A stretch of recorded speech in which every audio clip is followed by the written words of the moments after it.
शिक्षण विभागाचा तुम्ही साहेब ऐका, हे शिक्षण विभागाचा सांख्यिकी अहवाल नुकताच फेब्रुवारी 26 मध्ये प्रकाशित झालाय। त्यात काय सांगितलंय, 1164 शाळा राज्यामध्ये आहेत की मुलींसाठी स्वतंत्र प्रसाधनगृहाची सोय नाही।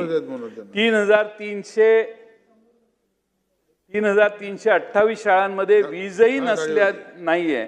अध्यक्ष महोदय, मुलींसाठी स्वतंत्र प्रसाधन असलेल्या शाळांमध्ये 1043 शासकीय, 64 खाजगी अनुदानित आणि 20 खाजगी विनानुदानित आणि 37 सेल्फ फायनान्स शाळांचा समावेश आहे।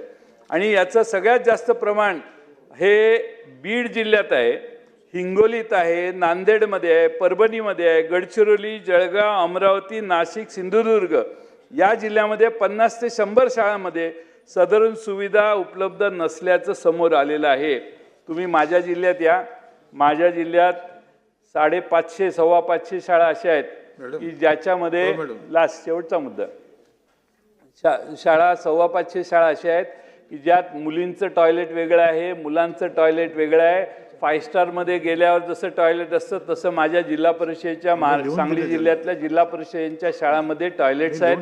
हात धुवायचं हँड वॉशिंग स्टेशन ग्रॅनाइटचं भातखळकर साहेब आहे, तुम्ही माझ्या मतदारसंघात या एकदा।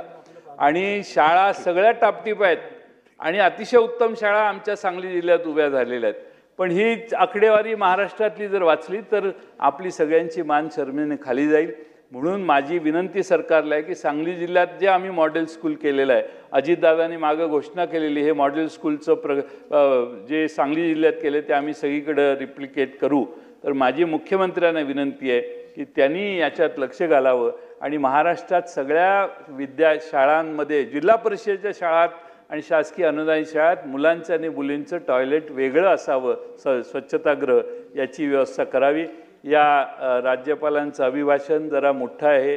हे आहे गोकुळचं श्रीखंड, अगदी जिभेवर रेंगाळणार, जिभेवरच नाही तर मनावरही रेंगाळणार। गोकुळ श्रीखंड, मनावर रेंगाळणार।